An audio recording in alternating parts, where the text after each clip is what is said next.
اپنے آپ کو مضبوط قلعوں میں بھی بند کر لو نا، موت وہاں بھی تمہیں آ جائے، موت سے کوئی بھاگ نہیں سکتا۔ یعنی دنیاوی طور پہ کوئی شخص مضبوط قلعے میں آ جائے کہ مجھے کو مارنے کے لیے اندر نہیں آئے گا، سر باہر سے تو اندر آنے کی ضرورت نہیں ہے، اندر جو کچھ آپ کے اندر ہے وہ آپ کو مارنے کے لیے کافی ہے۔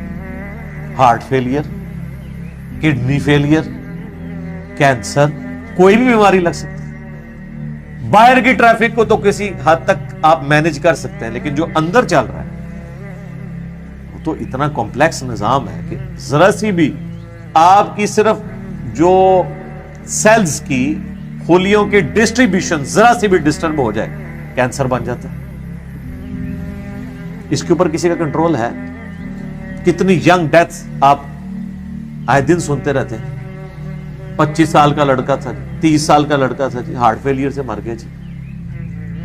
یہ بھی جو عفنان بھائی بتا رہے تھے، ان کے دوست سحری کر کے سوئے ہیں، اٹھے ہی نہیں، 27-28 سال عمر ہے۔ تو وہ اللہ تعالیٰ نے ہر شخص کو جو ٹائم دیا ہے وہ، لہذا جس طرح اللہ کو ایک ماننا ضروری ہے نا، اور اس میں کوئی شک نہیں ہے ایک ایمان والے شخص کے لیے، اس طرح بالکل اس طرح یہ ماننا ضروری ہے کہ جو رات باہر ہے قبر کی وہ اندر نہیں ہے، اور جو اندر ہے وہ باہر نہیں ہے۔ یہاں پہ اگر کوئی کہتا بھی ہے نا جی کہ جی وہ جی جیڑی رات قبر ہے جی وہ باہر نہیں، جیڑی باہر ہے وہ اندر نہیں ہے، یہ اکثر وہ بدماش گنڈے اور ڈان کہہ رہے ہوتے ہیں جو قاتلانہ حملے میں اپنے دوسرے جو مقابل ڈانوں سے بچ جاتے ہیں نا، تو پھر وہ کہتے ہیں او جی جیڑی لہی ہے نا جی وہ تے پوری کرنی ہے نا جی، انج تے نہیں کو مار سکتا۔ پھر ساتھ یہ بھی جملہ بولیں گے کہ جی وہ جو ہے نا مارنے والے سے بچانے والا جو ہے وہ ذات بڑی ہے۔ او بھئی مارنے والے بھی اللہ کی ذات ہے، بچانے والی بھی اللہ کی، کوئی بڑی نکی نہیں ہے، ایک کی ذات ہے جو مارتی بھی ہے بچاتی بھی۔ لیکن ظاہر ہے وہ اس کانٹیکسٹ میں کہہ رہے ہوتے ہیں کہ کوئی شخص کسی کو نہیں مار سکتا، تو بالکل ٹھیک ہے۔ اب اس کے بعد ہونا تو چاہیے اس کی بقیہ کی زندگی پھر دین کے مطابق گزرے۔ بقیہ یہ ہوتا ہے کہ وہ پھر 4-5 گنڈے اور اکٹھے کر کے اپنا بدلہ اتارتا ہے اپنے مخالف سے، یہ رزلٹ نکالتا ہے اس سے۔ حالانکہ جو یہ شخص کہہ رہا ہے کہ جی جو رات قبر میں ہے وہ باہر نہیں، اور جو باہر ہے وہ اندر نہیں، اس کے بعد پھر اس کی زندگی چینج ہونی چاہیے نا، اسے اپنی موت اتنی سامنے دیکھ کے اسے اپنی آخرت کی تیاری کرنی چاہیے نا۔ لیکن وہ سورۃ الانعام میں ہے، اللہ تعالیٰ نے تو اس سے بھی بڑی بات کی ہے کہ جو نافرمان لوگ ہیں نا، اگر ہم انہیں دنیا میں دوبارہ بھی بھیج دینا تب بھی یہی کام کریں گے۔ یہ ہم نے سر خود دیکھا ہے، یہ آبزرو کیا ہے۔ میرے اپنے آفس کے کولیگ ایک دفعہ کراچی سے فلائٹ لے کے تو وہ آ رہے تھے اسلام آباد، تو راستے میں کافی زیادہ موسم خراب ہو گیا، تو اور آپ کو پتہ ہے جب موسم خراب ہوتا ہے تو جہاز تو پھر ایک کٹی پتنگ کی طرح ہے نا، تیز ہواؤں کے اندر اس کو آپ لینڈ نہیں کروا سکتے، اور اڑے گا بھی تو کتنی دیر اڑے گا۔ ایسی جگہ لے کے جانا پڑے گا جہاں پہ موسم ٹھیک ہو، اور ادھر پہنچنے سے پہلے اگر فیول ختم ہو گیا پھر تو جا کے وہ جنت یا جہنم میں ہی لینڈ کرے گا، دنیا میں نہیں لینڈ کر سکتا۔ تو وہ کہتے ہیں کہ جی بس جو لینڈنگ سے تھوڑی دیر پہلے ہی موسم خراب ہو گیا تو وہ پھر جہاز دوبارہ اٹھا لیا اس نے، پائلٹ نے، لیکن وہ جہاز قابو میں نہیں آ رہا تھا، اور آپ کو پتہ ہے وہ پھر اچانک جو ہے نا کافی زیادہ گہرائی پہ وہ نیچے آتا ہے جہاز، یعنی ہوا میں اگر وہ سپوز تقریباً یہ 747 تو 10 کلومیٹر ہائٹ تک اڑتا ہے، تو وہ ایک کلومیٹر ایک سیکنڈ میں ایک دم نیچے آتا ہے۔ وہ جب ایک دم نیچے آتا ہے نا تو وہ ظاہر ہے کہ اگر آپ نے سیٹ بیلٹ نہیں باندھی ہوئی تو آپ جا کے تو جہاز کی چھت سے جا کے لگیں گے، تو وہ بیلٹ پہلے بندھوا لیتے ہیں، اور پھر وہ اتنی زور سے کانپتا ہے۔ یہ تو میں نے خود بھی چائنا کی فلائٹ میں ایئر پاکٹس آتی ہیں پاکستان سے چائنا جاتے ہوئے، اتنی زور سے کانپتا ہے وہ جہاز کہ لگتا ہے کہ وہ یہ ابھی ٹوٹ جائے گا، ٹکڑے ٹکڑے ہو جائے گا، کیونکہ وہ ویسے تو انہوں نے ظاہر ہے وہ ہمارے علماء کرام نے تو نہیں بنایا ہوا کہ ناخالص ہو،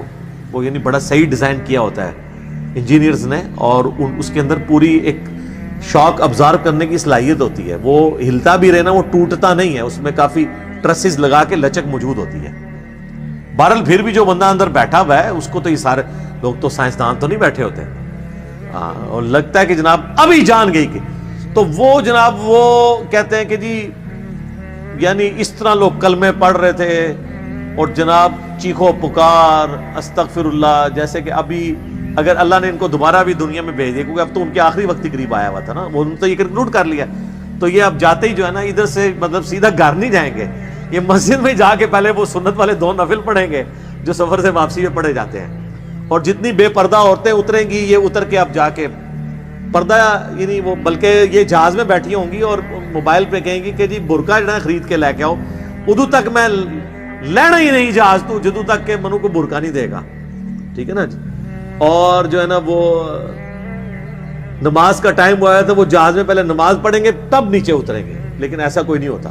اس ٹائم چیخیں ہوتی ہیں اور لگتا ہے کہ جناب گئے کہ گئے۔ تو وہ کہتے ہیں خیر وہ سٹیبل ہوا، وہ سیالکوٹ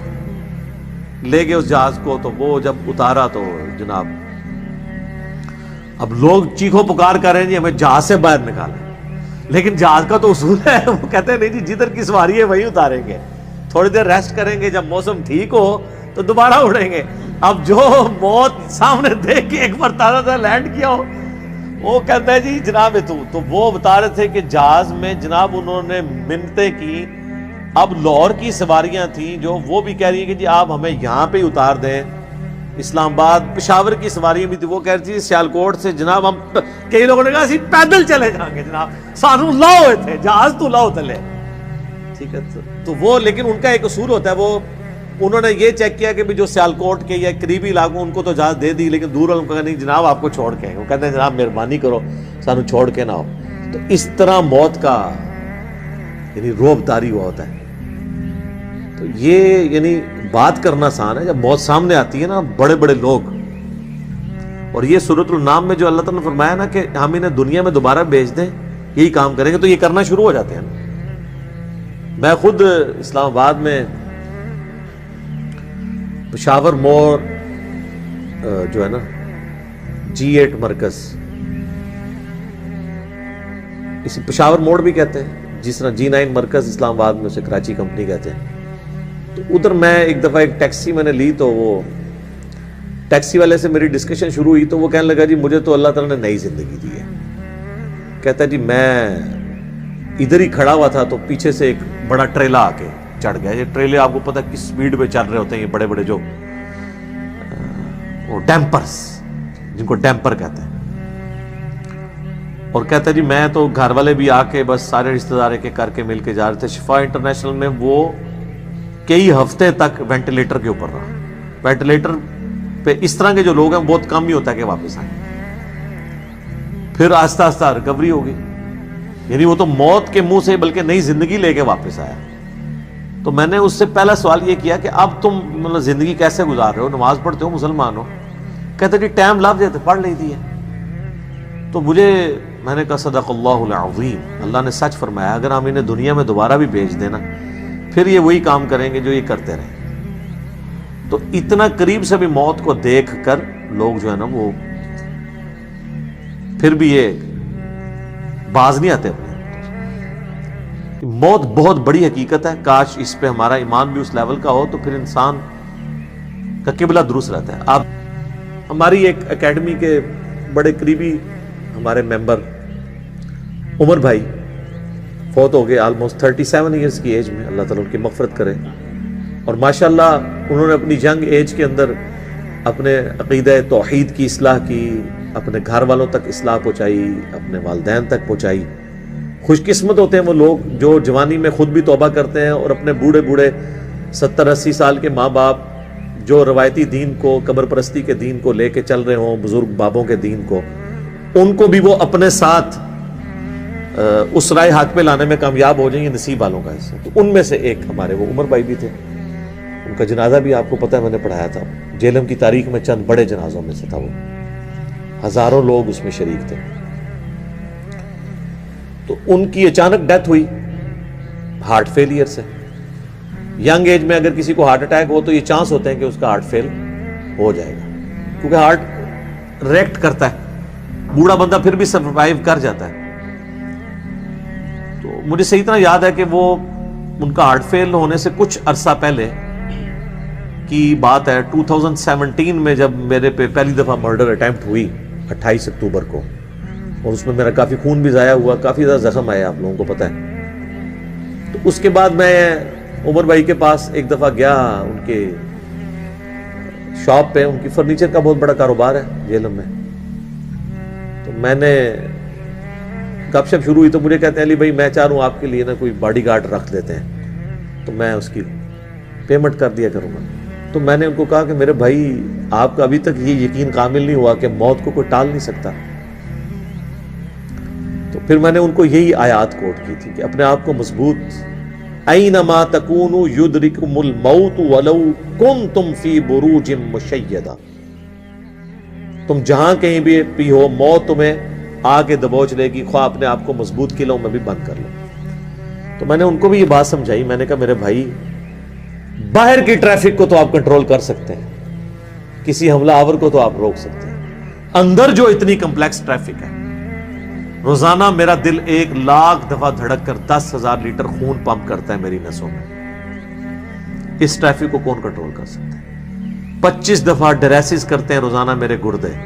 یہ کام کرنا چھوڑ دیں، اس کو کون کنٹرول کر سکتا ہے؟ 23,000 دفعہ آلموسٹ پھیپڑے سانس اندر کرتے ہیں، اتنی دفعہ باہر کرتے ہیں. اب تو یہ کورونا کی وجہ سے لوگوں کو پوچھے نظر ان کو سانس لینا کتنا مشکل ہو رہا ہے، ریکوری ہوتے بھی کئی مہینے لگتے ہیں. یہ سانس ہمیں خود لینا پڑ جائے نا یاد کر کے، ایک دن نہیں آپ سانس لے سکتے. 12,000 دفعہ ہماری یہ پلکیں جھپکتی ہیں، اور یہ اگر آپ کو روزانہ یوں کرنی پڑ جائے تو بس پھر آپ کوئی اور کام نہیں کریں گے، یہی کرتے رہیں گے. تو یہ سب کچھ میری مرضی کے بغیر اللہ تعالیٰ یہ سارے معاملات کو لے کے چل رہا ہوتا ہے. تو ہم باہر کی ٹریفک کو تو شاید مینج کر لیں کسی حد تک، وہ بھی کنفرم نہیں ہوتا. کئی بار روڈ ایکسیڈنٹ میں آپ دیکھتے ہیں لوگ اپنی جگہ پہ صحیح سائڈ پہ جا رہے ہوتے ہیں، مخالف سمت سے کوئی گاڑی آتی ہے، اس کا ٹائر پھٹتا ہے، وہ لڑکتی ہوئی دوسری طرف آ کے 4-5 بندے نیچے دے دیتی ہے. ان کا تو کوئی قصور نہیں ہے، وہ تو ہوتے ہی دوسری. یہ تو میں نے خود اس طرح کے ایکسیڈنٹس اپنی آنکھوں سے بھی دیکھے، تو پتہ ہی نہیں چلتا. تو باہر کی ٹریفک کو آپ کسی حد تک مینج کر لیں گے، لیکن اندر کی ٹریفک کو تو کوئی بھی نہیں کر سکتا. اور دیکھیں کچھ عرصے کے بعد ان کی اندر کی ٹریفک ہی فیل ہوئی اور